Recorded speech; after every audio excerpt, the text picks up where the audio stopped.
When Frank Hurley wrote those words, he was 25 years old and on the brink of a remarkable career. Pioneer cameraman, war photographer,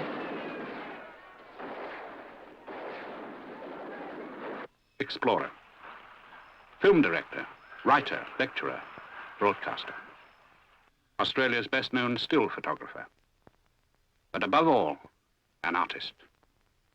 An enigmatic man whose love was probably only ever fully given to one thing, his camera and its art.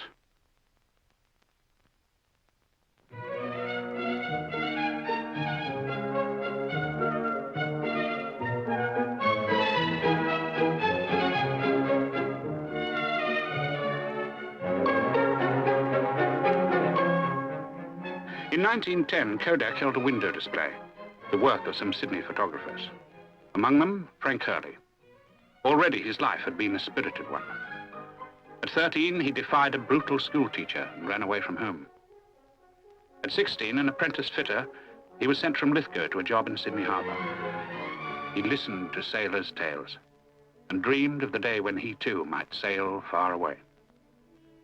At 19, a keen amateur photographer, he became a professional in the flourishing postcard industry of the day, one noted for his skill, visual flair, and daring.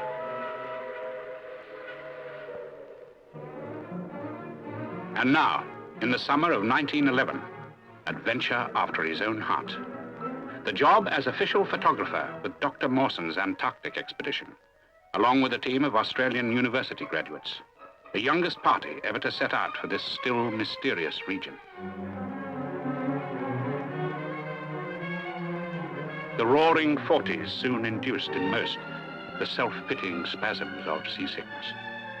Hurley stayed on deck. There are some fellows like Frank Hurley, wrote one of the party, who do not mind crawling to the end of a yardarm while the ship is rolling 40 degrees, and whose appetite actually improves under the circumstances.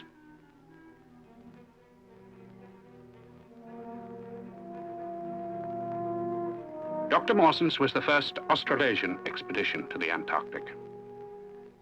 One of its tasks was to establish a meteorological base at Macquarie Island, then inhabited only by sealers who ran a penguin oil refinery.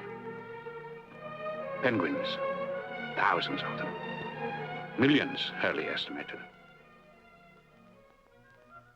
In his stills and movie footage, Australians were later to see for the first time the wildlife of Antarctica.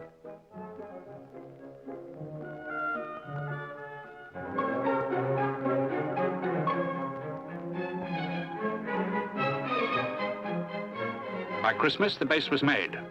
The 5 scientists were left with their stores and equipment, and the ship, Aurora, headed south.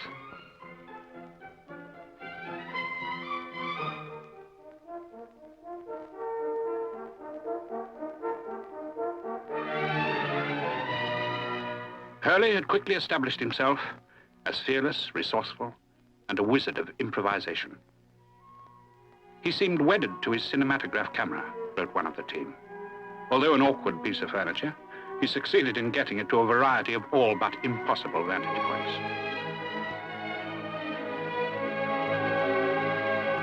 Hurley, young, excited, awed, shot away with his hand-cranked debris cinematograph or with one of his Graflex still cameras.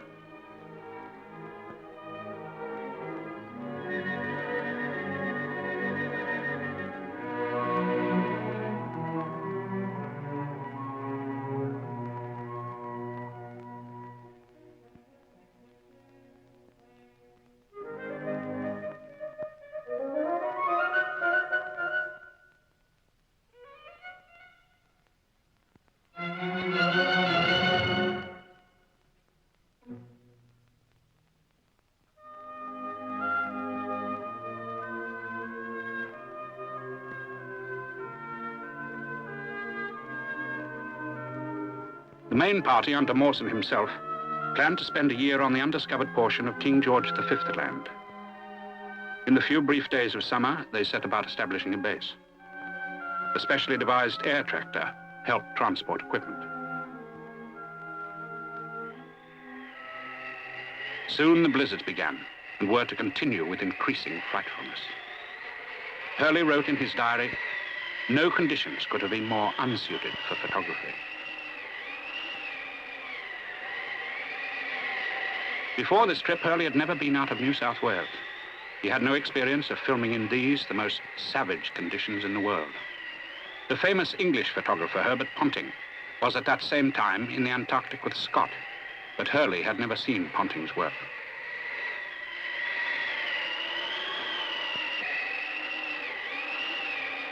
Hurley said modestly that polar photography did not call for any extraordinary technical ability, rather for resource, originality, and contempt for the elements. Of these qualities, he had plenty. He wrote in his diary, "I was determined to make the blizzard itself a subject for a moving picture. I built a shelter from blocks of ice, and under its lee photographed the meteorologists as they fought their way to and from recording instruments." Frequently, my fingers, which I had to withdraw from the mitt to turn the handle of the camera, were frostbitten, and often I was swept away by fierce gusts of wind.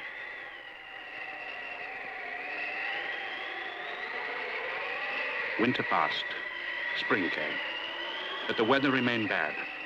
Mawson felt he could wait no longer, and in some of the most terrible conditions ever recorded in Antarctica, he prepared for 5 summer exploring parties. Hurley and 2 others were to make a 600 miles dash to the South Magnetic Pole, across a plateau sharp with ice and covered with crevasses. These supermen, Mawson was to call them. The last party was to be led by Mawson himself, with fellow explorers Ninnis and Mertz, seen here in the depot known as Aladdin's, a fateful shelter, which was to save the lives of Hurley and his companions, and later that of Mawson himself when he staggered back alone, Ninnis gone to his death in a bottomless crevasse, and Mertz dead from privation.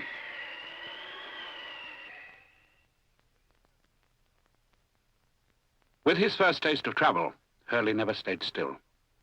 After a second Antarctic trip, he was off to the Northern Territory with Francis Birtles to make a film aptly entitled Australia's Unknown. While in the remote northwest of Queensland, he received a cable from Sir Ernest Shackleton by Aboriginal message stick. Would Hurley accept the post of official photographer to his Antarctic expedition? Hurley would.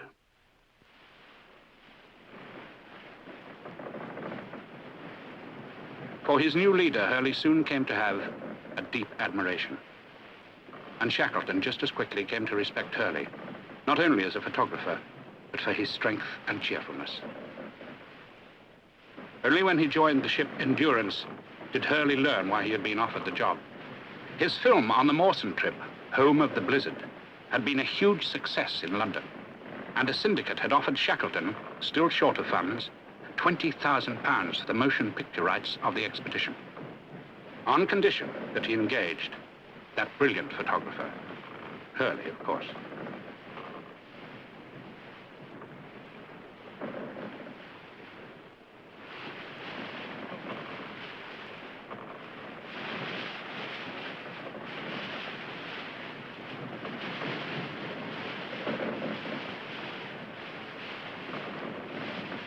Shackleton planned to establish a base at the head of Weddell Sea, a starting point for exploring parties. He did not know this sea, called by whalers Weddell's White Hell. They were only 20 miles from the coast when pack ice closed in.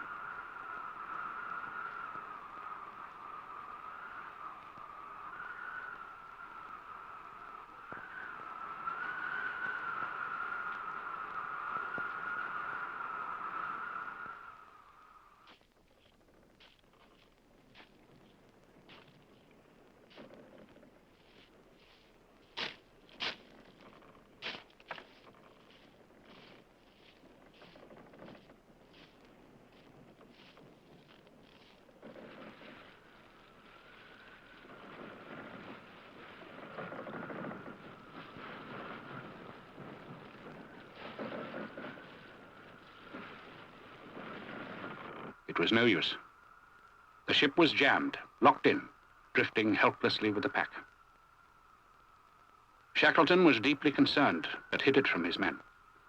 Thanks to his plan of work and the good spirits of the young explorers, morale stayed high throughout the 8 months they were trapped. With spring, a greater danger began. Huge ice floes pressed down on the ship. Hurley described it. With silent, irresistible force, they nipped the ship in their terrific jaws. She creaked, shivered, and protested in agony, but the grip became tighter and more relentless. The carpenter announced that the water was gaining rapidly on the pumps. All hands were ordered to stand by to discharge equipment and stores onto the ice. The dogs were passed out and secured on the floe, followed by rations, sledges, equipment, and 3 lifeboats. Hurley was determined to make pictures of endurance, which, he said, really would endure. Using flares to light the winter darkness, he photographed in a temperature of 70 degrees below freezing. They were to become the most famous stills of the expedition.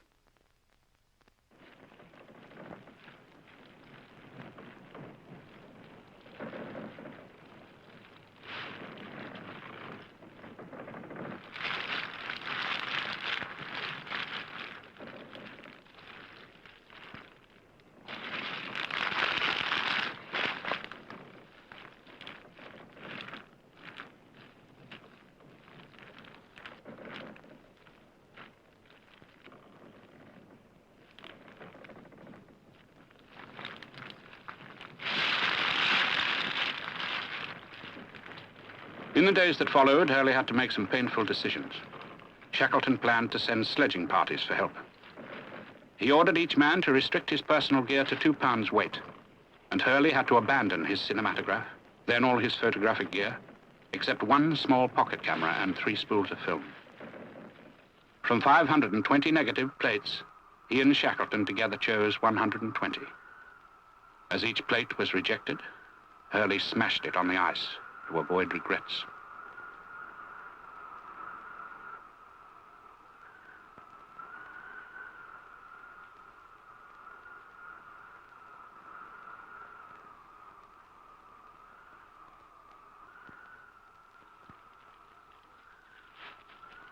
They salvaged what they could from endurance, for they were to be in desperate need in the time ahead.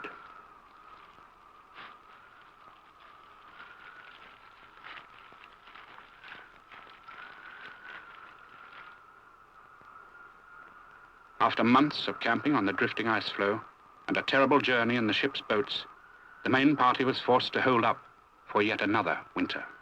The snuggery, they called it, the shelter made out of 2 upturned boats, where 22 men lived, ate seal and penguin, and slept, dreaming of food. Shackleton and a party of 5 were to set off in a whaleboat in a desperate attempt to reach a settlement on the island of South Georgia, 800 miles of treacherous ocean away.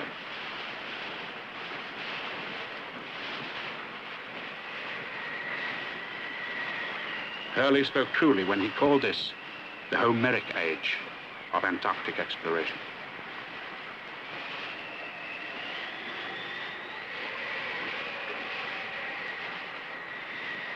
While the party waited, not knowing if they would ever see their comrades again, not knowing if they would ever see anyone again, Shackleton and his sailors had landed on South Georgia, crossed a range of icy mountains, and found a whaling station.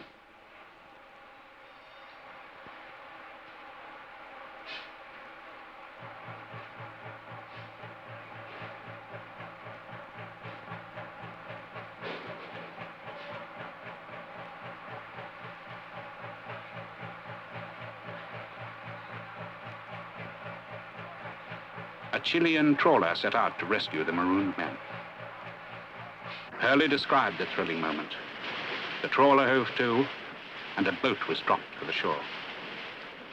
It was a worthy occasion on which to expend one of my 3 remaining films, and despite everything it had been through, it recorded faithfully that truly historic scene.